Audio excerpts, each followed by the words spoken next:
할렐루야. 아멘. 제가 이렇게 옷을 좀 많이 두툼하게 입었는데요. 밖에가 추워가지고 이해해 주시기 바랍니다. 요 안에 이거 다 입었는데 네, 추워서 벗기가 싫어지네요. 오늘은 신명기 19장 말씀입니다. 신명기 19장 말씀은 우리가 잘 알고 있는 대로 이 도피성에 관한 말씀인데요. 이 신명기 말씀은 이미 민수기 35장에서도 도피성에 관하여서 얘기하고 있습니다.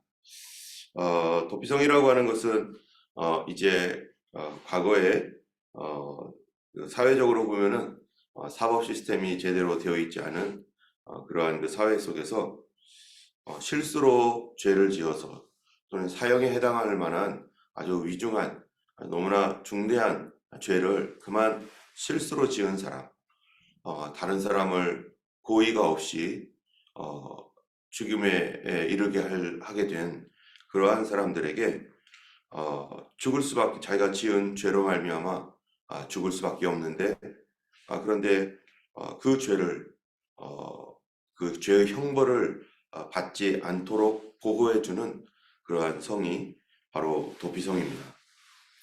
이 도피성은 고의로 사람을 죽이려고 했던 고의범이 아니라 실수로 과실에 의하여 과실치사라고 할 수 있는 그러한 죄로 말미암아 자기가 지은 것 때문에 책임을 져야 될 사람을 보호해주고 있는 그러한 것이죠. 이러한 성읍을 하나님께서 총 6개를 도피성으로 주셨는데요. 이스라엘에 총 48개의 레위인의 성읍들이 있는데 그 중에 6개를 하나님께서 정하셔서 누구든지 부지중에 살인한 자가 그리로 도피할 수 있도록 돕는 성, 그것이 바로 도피성 제도인 것입니다. 그것이 1절부터 13절까지의 내용이고요. 두 번째로는 14절에 이웃의 경계표를 옮기지 말라라고 하는 내용이 있습니다. 이웃의 경계표를 옮긴다라고 하는 것은 뭐냐면은 우리가 서로 이게 담이 있어서 또 토지를 이렇게 측량하면은 우리 땅, 너네 땅 해서 이렇게 경계가 있잖아요. 이러한 경계를 이렇게 세워놨습니다. 경계를 세워놓고 표시를 해놓고 있는데 사람들이 이것을 욕심에 의해서 경계를 넘어가거나 또 경계를 몰래 자기가 바꿔놓거나 그렇게 하지 말라는 것이죠. 왜 그러냐면은 이 이스라엘 백성들은 원래 가나안 땅에 자기의 몫이 하나도 없습니다. 원래 그들은 어디에 있었던 것입니까? 바로 이집트에서 노예로 살던 사람이에요. 그리고 그곳은 이미 아모리 족속, 브리스 족속, 기르가스 족속 이러한 그 여러 가나안의 7족속들이 살고 있는 그런 땅입니다. 그런데 지금 현재로서는 그들이 지금 가나안 땅에 들어가 있는 상태는 아니죠. 신명기는 지금 모압 평지에서 가나안 땅에 들어가면 어떻게 살 것인가에 대한 그런 내용들을 말씀하고 있는데 이미 하나님께서 그들에게 땅을 다 나눠주신 것처럼 지금 말씀하고 있는 것이죠. 하나님께서 새로 가서 이제 땅을 차지하게 될 그 땅에서 하나님께서 땅을 나눠주실 텐데 어떻게 나눠줍니까? 이제 제비를 뽑아서 그들에게 땅을 줍니다. 각 가족들별로 제비를 뽑아서 자기의 땅을 이렇게 나눠 가질 터인데 그때 다른 사람의 소유가 되어 있는 기업이 더 좋다고 해가지고 그것을 지게표나 경계표로 옮겨서 그를 자기 걸로 몰래 삼으려고 하거나 이렇게 하는 것을 하지 말아라. 왜 그렇게 하지 말아야 되는가? 그 땅은 누구 거라는 거예요? 그 땅은 자기 거가 아니라 본래 하나님 것이고 하나님께서 자기에게 필요한 만큼 허락하여 주신 땅이라는 것입니다. 그렇기 때문에 이 땅의 주인은 하나님이고 만약에 내가 내 경계표, 우리는 사실 말하면 렌트하고 있는 거랑 마찬가지잖아요. 이 집이 내 집이 아니라 내가 지금 자유롭게 쓸 수는 있지만 그러나 본래 주인이 그 오너가 있는 것처럼 바로 이 땅의 주인은 하나님이시고 우리는 잠시 여기에서 살고 있는데 그렇기 때문에 이 땅의 지게 경계표를 옮긴다는 것은 그 다른 사람의 권리를 침해하고 하나님께서 나에게 주신 것 이상을 얻으려고 하고 있는 그 뭐예요? 탐심 때문이 아니겠습니까? 그래서 하나님께서 이 탐심을 제거하라. 성경에 보면은 10계명 중에 유일하게 한 가지가 뭐냐면은 마음에 관한 것이 있어요. 그것이 10번째 계명이잖아요. 너희에게 탐심을 품지 말아라.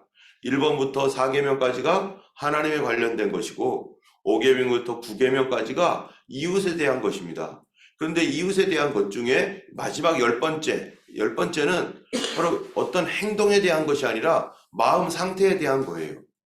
우리의 마음 상태가 어떤가에 따라서 바로 이 사람이 도둑질이라든지 또는 뭐 거짓말이라든지 이런 거 하잖아요. 바로 그 근본적인 마음의 상태, 탐심에 관하여 성경에서 얘기하고 있는 건데 이 이웃의 경계표를 옮기는 그 자체가 뭐냐면은 탐심에 관련된 건데 우리에게 주신 목 이외에 다른 사람들 것까지도 빼앗으려고 하는 부당한 방법으로 부적당하게 빼앗으려고 하는 것들. 이게 바로 탐심인 것입니다. 뿐만 아니라 하나님께서는 어떤 사람이 많은 것들을 왕창 정당한 방법일지라도 모든 것들을 다 소유하는 것을 전혀 기뻐하지 않습니다. 그래서 이스라엘에는 뭐가 있어요? 희년이라는 제도가 있어요. 50년마다 한 번씩 자기의 모든 것들을 다시 돌려주는 시간이에요. 내가 땅을 원래는 우리가 한 개를 갖고 있는데 그런데 살다 보면은 이 한 개를 잃어버릴 때가 있고 그 한 개가 두 개가 될 때도 있죠. 살다 보면은 그래서 성경에 보면은 이 세상에 사는 동안에 가난한 사람은 끊어지지 않을 것이다. 누군가는 가난하게 될 것이다. 왜냐면은 이게 서로 이렇게 나눠줬어도 각자의 그 재능과 또 각자의 어떤 부지런함, 뭐 어떠한 그 환경 이런 거에 의해서 이 똑같이 10개를 나눠줬는데 10개 중에서 3개, 4개, 5개를 잃어버리고 어떤 10개를 다 잃어버리는 사람도 있고 어떤 사람들은 10개뿐만 아니라 20개, 30개, 40개, 100개까지 갖는 사람이 있어요. 그러면은 빈익빈 부익부로 가게 되기 때문에 그것이 어떠한 과정에서 그렇게 되었는지 상관없이 정당한 방법으로도 어떤 사람들은요 참 이 비즈니스를 잘해가지고 이런 것들을 잘 모으는 사람이 있고요. 어떤 사람들은 돈에 대하여 관심이 없어요. 그래가지고 자기가 가지고 있는 재산이나 이런 것들이 이렇게 떠나가도 뭐 그거 별로 이렇게 관심 갖지 않고 아유 그냥 줘. 아유 그 사람하고 잘 지내야지 해서 이거 그냥 주려고만 하는 사람도 있고 뭐 그 여러 종류의 그 사람들이 각자마다 가지고 있는 어떤 특성들이 있잖아요. 그러다 보니까 있는 사람들은 더 많아지고 없는 사람들은 그 있는 것까지도 없어지는 그런 경우들도 많이 발생해서 그렇기 때문에 하나님께서 이걸 어떻게 하는 겁니까? 이거를 다시 리셋을 하라. 50년마다 이거를 리셋을 해서 그 후손들에게 가난이 물려지지 아니하도록 얼마나 감사해요. 부모님이 실수로 많은 걸 잃어버렸어요. 그래서 몇 개 없어요.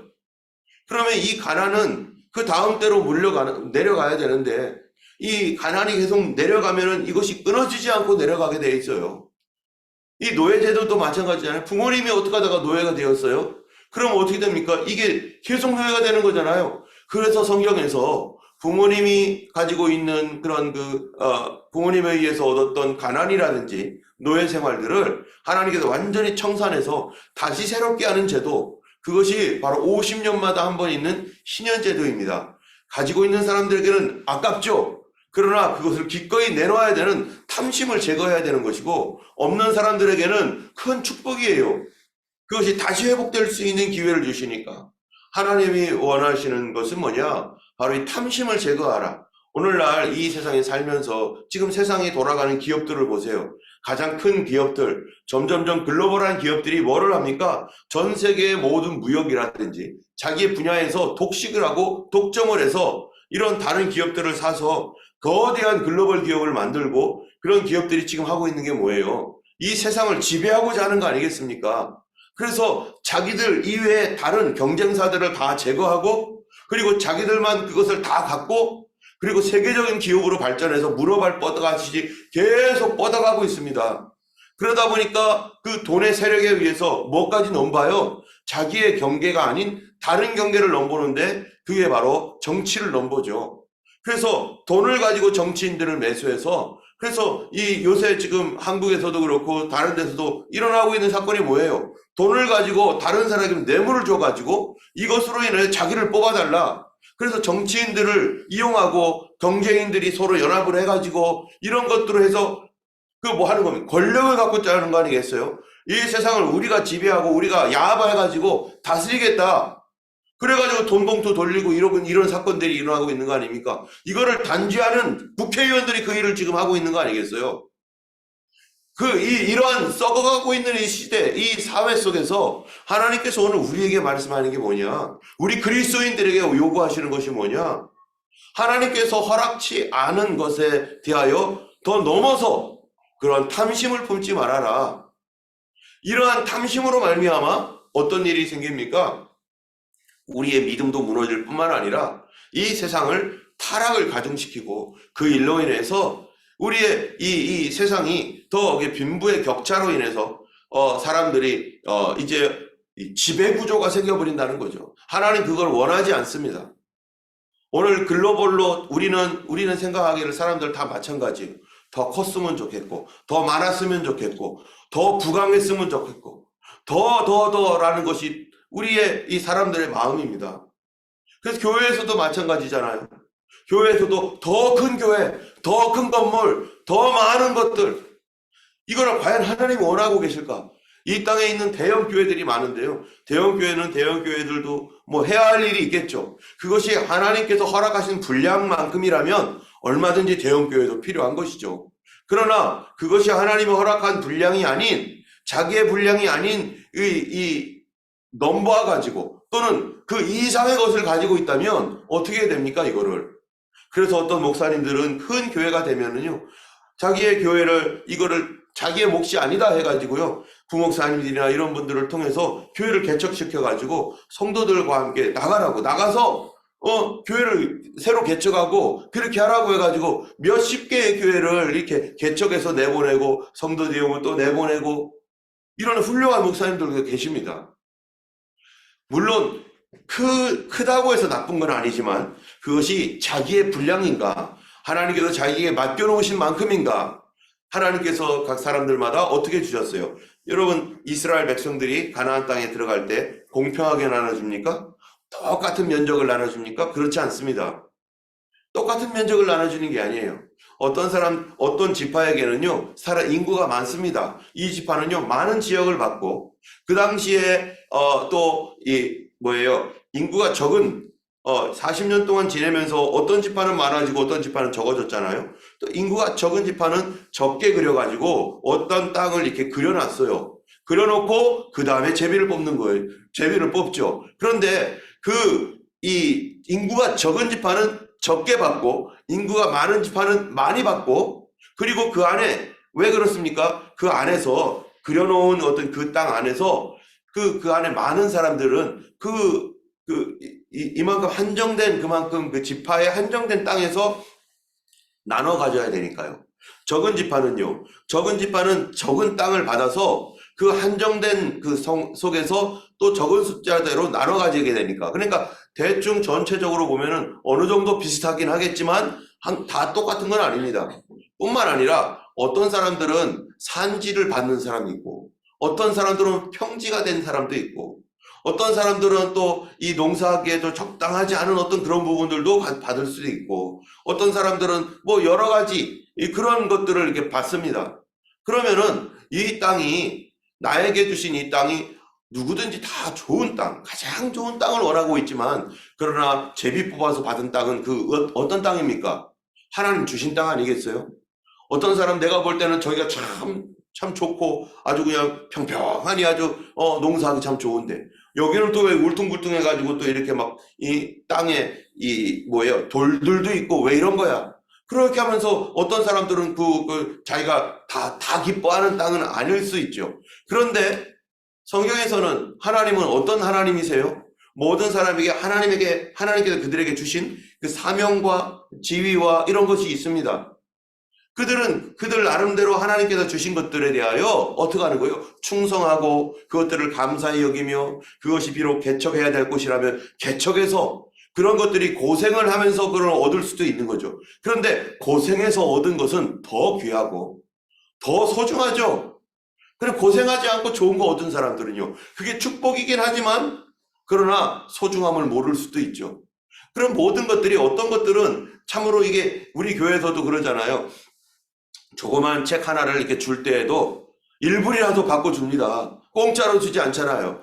그거 공짜로 주면 뭐가 어디 더 신합니까? 아니죠. 당연히 다 공짜로도 줄 수 있고 얼마든지 뭐 더 비싼 것이 다 그렇게 성도들에게 공급해 줄 수 있지만, 그런데 그런 거 하나라도 성경책에 관한 것이라든지 성경 공부를 하는 그런 것들은, 이거를 내가 이 조그마한 것이라도 대가를 지불할 때 그 대가를 지불하면, 만약에 똑같은 것을 받았는데 어떤 사람은 공짜로 받은 사람이 있고 어떤 사람들은 많은 대가를 지불해가지고 받은 사람이 있어요. 어떤 사람은 일부를 지불하는 사람이 있고 어떤 사람은 100%를 지불해서 그 똑같은 물건을 받았다고 해보세요. 그럼 어떻겠어요? 일불 지불한 사람은 그거 일불처럼 여겨요. 별것도 아닌 것처럼 여기고 그냥 내 대충 가지고 가거나 말거나 팽개칩니다. 그런데 100불을 지불한 사람은요, 이 안에 내가 너무 아까워서라도 100%치를 내가 뽑아내고 말겠다, 100%치를 내가 받아내야겠다라는 것 때문에 이걸 소중하게 여기고 공부도 하고 그 안에 있는 것들을 열심히 하는 거 아니겠습니까? 우리가 이 무언가를 받을 때 좋은 것들을 받는 것들은 축복인 건 하지만, 그러나 그 좋은 것들을 거의 공짜식으로 받았을 경우에 내 마음가짐이 벌써 틀려요. 여러분, 로또 받은 사람들 중에 상당수가 어떻게 된다고요? 상당수가 오히려 더 빚을 진다는 거 아니겠어요? 오히려 안 받으니만 못하는 상태가 되는 거는 공짜로 받은 거기 때문에 그런 거죠. 우리가 어떤 노력의 대가를 지불하는 것, 그거 굉장히 중요한 것입니다. 여러분, 자본주의라고 하는 이것이 어디서부터 옵니까? 이 성경의 안에서 이 자본주의적인 어떤 논리와 원리들이 거기 있는 거 아니에요? 물론 사회주의적인 것들도 이 안에 성경에 다 있습니다. 그런데 자본주의에서는 그게 뭡니까? 세상에 공짜는 없다. 세상에 공짜는 없고 모든 것은 뭐가 있어요? 누군가의 대가가 지불되었다. 여러분, 우리가 받은 구원이라는 걸 보세요. 예수 그리스도를 통해서 우리가 받은 이 구원이 공짜입니까? 우리는 공짜로 받았죠. 우리는 기도하다가 하나님 은혜로 받았습니다. 그게 은혜죠. 너무 크기 때문에. 그러나 그거를 대가를 지불한 분이 있어요. 누굽니까? 예수님이 피의 대가를 지불했기 때문에 그 자녀가 된 우리들이 그 은혜를 예수님 피 대가를 통해서 받은 것일 뿐이지, 그것이 대가가 없이 무조건 공짜로 이게 얻은 게 아니라는 거죠. 너무 크기 때문에 예수님께서 그거를 지불했을 뿐이에요. 우리 죄를 위하여 자기 목숨을 지불했기 때문에 얼마나 소중합니까? 그 소중한 그 예수님의 그 보혈의 피로 말미암아 구원받은 우리가 이 구원을 소중히 여기려면은 어떻게 해야 되는 것입니까? 이 구원의 믿음이 떨어지지 아니하도록 오늘도 기도하고 예배하고 주님을 바라보면서 가만히 놔두면 흘러 내려가서 예수님께서 피 흘려주신 이 구원의 은혜가 점점점 사라지고 냉랭해지고 성령의 은혜도 고갈되어질 수밖에 없는, 그것이 우리의 현실이기 때문에 우리가 이 아침에도 나와서 뭐 때문에 나옵니까? 은혜를 구하고 이 시간에 예수님의 그 사랑과 은혜에 감사하여 내가 주님께서 나에게 주신 이 십자가의 보혈의 은혜의 대가를 결코 사라지지 않도록 하기 위해서 오늘도 이 자리에 나와서 말씀 듣고 기도하고 다시 정신 차리고 또 회개하고 다시 일어나고 다시 말씀으로 앞으로 나가려고 하는 거 아니겠습니까? 우리 주님께서 주신 이러한 대가를 소중히 여기는 것, 너무나 소중한 것이죠. 그러나 공짜로 받은 것이 축복이라고는 하지만, 그러나 그것은 반드시 누군가의 엄청난 대가가 그 안에 있었고, 하나님께서 어떤 경우에는 울퉁불퉁한 것을 줄 수도 있죠. 이스라엘 백성들이 받았던 그 땅, 이거 마음에 안 들어 해가지고 경계표를 저쪽으로 옮겨가지고 다른 사람 다 잘 때 매일매일 1m씩 옮겼다고 해보세요. 그거 1m일지라도 그게 뭐예요? 탐심이라는 거죠. 자기의 사명, 하나님께서 나에게 주신 그런 사명과 위치를 벗어나서 불편하다고 해가지고 노력하려고 하지 않고 그거를 개척해서 그거를 잘 만들려고 하는 것이 하나님의 뜻인데, 그러한 뜻을 모르고 그냥 원망불평하며, 이스라엘이 늘 그랬듯이 원망불평하면서 평생토록 아무것도 안 한다고 해보세요. 그러면 그 안에 만약에 석유라도 매장되어 있었다면, 그 안에 다른 것들이 귀한 보물이 있었다면 그거를 봤었을 때 거기서 금이 나올 수 있는 그런 땅인 것도 모르고, 만약에 이 사람이 그거를 농사짓기 불편하다고 해가지고 아무것도 안 하고 뭔가를 개척하려고 하지 않는다면은 그거 다 잃어버리는 거 아니겠어요? 하나님께서 주신 그 소중한 것들을, 오히려 그러한 것들을 통해서 이 땅을 일궁으로 말미암아서 그 노력이 들어가니까 더 소중하고 더 귀한 거 아니겠습니까?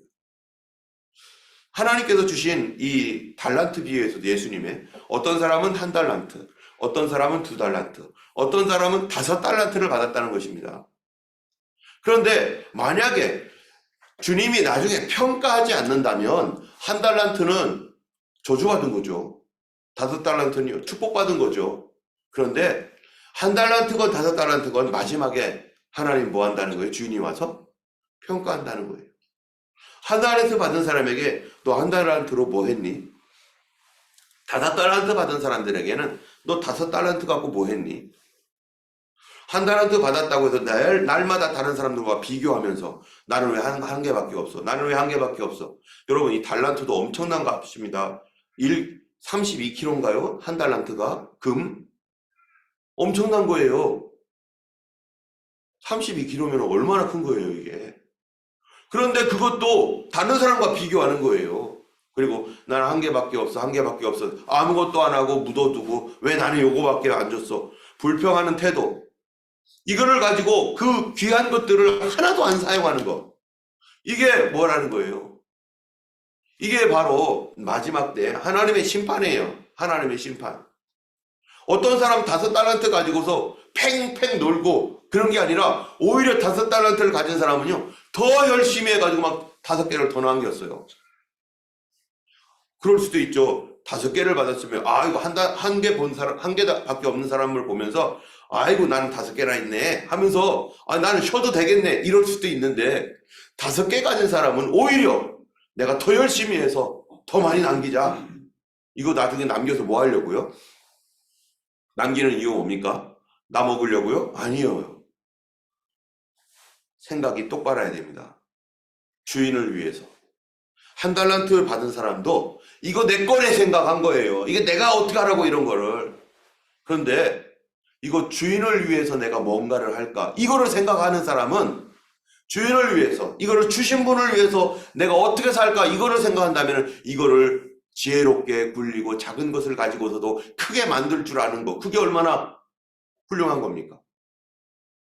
없는 데서 있게 만드는 이 노력과 이런 것들이, 이게 소중한 거거든요. 성경에서는 분명히 그런 말씀을 하고 있어요. 1달란트, 2달란트, 5달란트 서로 공평하지 않다. 똑같이 준 거 아니다. 그거를 알고 있어라. 그러나 내가 나중에 판단할 것이다. 1달란트 사람에게는 1달란트 남기면 그거도 하나 정말 잘했다고 칭찬할 것인데, 5달란트를 줬는데 하나도 못 남기고 2개 남겼다라면요, 예수님 비율로 보겠죠. 아니, 내가 5달란트를 줬는데 너는 왜 2개밖에 없니? 너 다 잊어버렸고, 아니 또 왜 2개밖에 안 남겼니? 1달란트를 가지고 1달란트 남긴 사람을 더 칭찬하시고 더 상을 주신다는 거 아니겠어요? 우리가 가지고 있는 거, 어떤 사람은 이 세상 살면서 참 많이 없는 사람이 있고, 어떤 사람은 더 많이 가지고 있는 사람들이 있는데, 주님이 나중에 판단하시기 때문에 지금 우리는 현재 우리가 가지고 있는 것 가지고 충성하고 최선을 다하고 하나님의 영광과 그분을 위해서 내가 가지고 있는 재능, 내가 가지고 있는 달란트, 주님을 위해서 드리는 거죠. 어떤 사람 노래 잘하는 사람이 있고, 어떤 사람 노래 못하는 사람이 있어요. 노래 못하는 사람에게 노래 잘하라고 막 그냥 노래 원래 잘하는 사람만큼 잘하라고 그렇게 하지는 않잖아요. 우리가 어린아이들을 보면서 아이들이 막 아장아장 걷고 띠뚱띠뚱 거리면서 뭔가를 하는 거 보면서 왜 어른처럼 못하냐고 뭐라고 하지 않잖아요. 그거 하나 하는 것까지도 좋아가지고 아이고 잘한다라고 하고 박수 쳐주고. 이 세상이 지금 글로벌 기업이니 뭐니 하면서 점점점 커고 또 더 많은 것들을 얻기 위해서 다 애를 쓰는 이런 세상입니다. 그런데 성도의 정신, 크리스찬의 정신은 그렇지 않습니다. 하나님께서 주신 나의 몫이 있고 그것들을 탐심을 갖지 아니하고 하나님과 그 나라를 위해서 내게 주신 대로 충성을 하는 것, 그것이 바로 성도가 살아가는 길이고요. 이 모든 것들, 이 세상에 엄청나게 가지고 있는 사람들이 있다 할지라도 그것이 결코 축복이 아닌 것이죠. 나중에 뭐가 있습니까? 하나님의 심판이 있습니다. 여러분, 이 땅에서 엄청나게 많이 가지고 영원한 지옥의 형벌에 들어간다면 그게 무슨 소용이 있어요? 비록 적은 것 가지고 있을지라도 귀한 믿음으로 살아가면서 핍박 가운데 있었을지라도 하나님 앞에 귀한 믿음 지키며 살아가서 영원한 하나님의 나라에 가는 것이 이 땅에서 먹고 놀고 다 많이 가지고 있다가 지옥 가는 것보다 몇백만 배, 몇천만 배, 이거는 끝도 없이 축복된 것이죠. 지금 이 땅은 사람들 볼 때 이 죄의 세상이기 때문에 누구는 있고 누구는 없고 여러 가지 복잡한 상황들이 있지만 우리 성도들에게는 그 뒤에 누가 계셔요? 하나님 계십니다. 아버지가 다 알고 있습니다. 하나님이 심판하실 것이고 하나님이 책임지실 것이고 하나님께서 돌봐주실 것이고, 우리의 모든 삶에서 우리가 항상 기억해야 될 것은요, 바로 우리 위에 하나님 계시다. 하나님께서 알고 계시고 하나님께서 지키고 계시고 하나님이 돌봐주시고 계신다. 때문에 하나님께서 우리에게 주신 것, 그래서 뭐 해야 돼요? 잘 지키는 것도 우리가 해야 할 일입니다. 내게 주신 거 잘 지키지 못하면 그것도 불충한 것이죠. 뿐만 아니라 내 것도 잘 지켜야 되지만 내 것이 소중하다면 누구 것도 소중한 거예요? 남의 것도 소중한 거죠. 다른 사람의 권리도 소중한 거죠. 그런데 그거를 자꾸 뺏으려고 해요. 교회에서도 그런 경우가 있죠. 교회에서도 내가 요거 맡은 거, 요거 참 귀중한데 요거 받아놓고 나는 왜 이거밖에 없어? 이러면서 저것도 다 내가 하려고 하는 경우가 있어요. 하나님 기뻐하지 않습니다. 나는 열심히 있어서 그런가 하지만 오히려 내가 가지고 있는 이거 있다면은 저 사람이 다른 거를 하면은 그거를 잘할 수 있도록 격려해주고 잘할 수 있도록 기도해주고 그 사람이 더 잘할 수 있는 내가 뭔가를 더 해서 환경을 만들어주고, 그게 그분이 해야 할 일이지, 그 사람 못한다고 해서 이것도 갖고 오고 저것도 갖고 다 혼자서 다 갖고 있는 거 하나님 기뻐하는 것이 아니죠. 이것들을 그래서 팀이 있는 게 뭐예요? 이거를 서로 나눠 가지려고, 나눠서 하려고. 우리 하나님께서 나의 것뿐만 아니라 남의 것까지도 소중히 여길 줄 아는, 뿐만 아니라 이제 15절부터 마지막 절까지 가는 거는요, 바로 두 세증인의 입으로 확증된 사건에 대해서만 어떠한 판결을 내려야지, 증인도 없는 그냥 그 어떤 한 사람의 말이라든지 어떤 이 심증만 가지고서 누군가에게 재판을 하거나 그러지 말라라고 하는 것이 바로 15절부터 마지막 절까지인데요. 특별히 눈에는 눈으로, 이에는 이로, 손에는 손으로, 발에는 발로 라고 하는 이 말씀은 생명은 생명으로, 이 죄를 그렇게 단호하게 하나님께서 처단하시고 죄에 대하여 단호하게 하신다라는 말씀입니다. 그런데 그것뿐이 아니라 이 하나님 나라에는 죄가 조금도 있지 않다라고 하는 어떤 그런 말씀이면서 동시에 사람들은 그런 거잖아요. 나에게 손해를 끼친 사람에게 대하여 나는 그 사람에게 2배로 갚아주겠다, 3배로 갚아주겠다 라고 하는 복수심이 있습니다. 그래서 만약에 힘이 있는 사람이 힘 없는 사람들, 어떤 사람이 자기에게 어떤 한계를 손해를 끼쳤어요. 그래서 막 너무 힘들었어요. 그러면 이 사람이 두고 보자 하고 있다가 자기가 힘이 생겼을 때 내가 2배, 3배로 갚아주겠다, 이러면 어떻게 되겠어요? 그러면은 그 사회는 더 큰 문제가 생기는 거죠. 그럼 2배, 3배 받은 사람은 내가 힘이 세면은 내가 나중에 10배로 갚아주겠다. 그런데 성경에서 이 말씀을 하는 것은 21절에 눈에는 눈으로, 이에는 이로, 손에는 손으로 라고 하는 것은요, 그것까지만 해라. 그거 이상의 복수를 가지고 하면 안 된다. 그래서 하나님께서 사법 시스템처럼 만들어 놓은 거예요. 그 이상의 처벌을 하지 않도록. 우리는 그 넘어서 2배, 3배, 10배라도 복수해주고 싶지만 하나님께서 그거를 금하신 것입니다. 왜냐하면 이 일들을 할 때 어떤 정의는 세워져야 되기 때문에 정의로운 것들로 인해서 그가 책임져야 될 것은 그만큼 책임지도록 해라. 그러나 그가 책임지지 않아야 될 것도 있다. 그렇다면 그것까지 물리면 안 된다. 분노하는 감정 때문에 다른 사람들에게 그렇게까지 하면 안 된다는 거죠. 신약으로 넘어오면은 예수님은 용서하라 라고 또 말씀하십니다. 오늘 이 도피성을 주신 하나님, 우리의 실수와 잘못됨에도 불구하고 하나님께서는 우리를 용서하시고 지키시는 예수 그리스도를 보여주는 것이죠. 이 땅에 있는 모든 사람들이 다 부족하고 실수가 많습니다. 저도 마찬가지입니다. 도피성을 주신 하나님께서 이 도피성 제도를 통해서 우리의 부족함과 연약함에도 불구하고 우리를 용납해 주시는 그런 사랑처럼 우리도 다른 사람들의 실수와 부족함들을 용납해 주고 또 그들을 돌봐줄 수 있는 그런 저희가 되기를 원하고, 오늘 하루도 예수님 안에서 선한 하루, 그리스도를 경외하는 하루 되기 원합니다. 이 시간 우리 기도할 때 또 우리 아까도 잠깐 얘기했지만 이승현 성도님의 어머니가 지금 병원에 입원 중에서 지금 여러 가지 판단을 결정을 해야 될 상황이 있습니다. 널싱홈으로 가셔야 될지 아니면은 가족들이 이렇게 모시고 이렇게 돌아가야 될지, 이런 문제들 정말 고민되고, 연세 많은 어머니를 널싱홈에 넣는 것도 마음 아프고, 또 모시고 집에 이렇게 계속 하는 것도 돌봐줄 어떤 그 여력이나 이런 것들이 있어야 되는데 하나님 앞에 지혜를 구하고 어떻게 해야 될지, 우리 하나님께서 참으로 그 몸을 건강하게 하셔서 또 새롭게 고쳐주시면 얼마나 감사하겠습니까?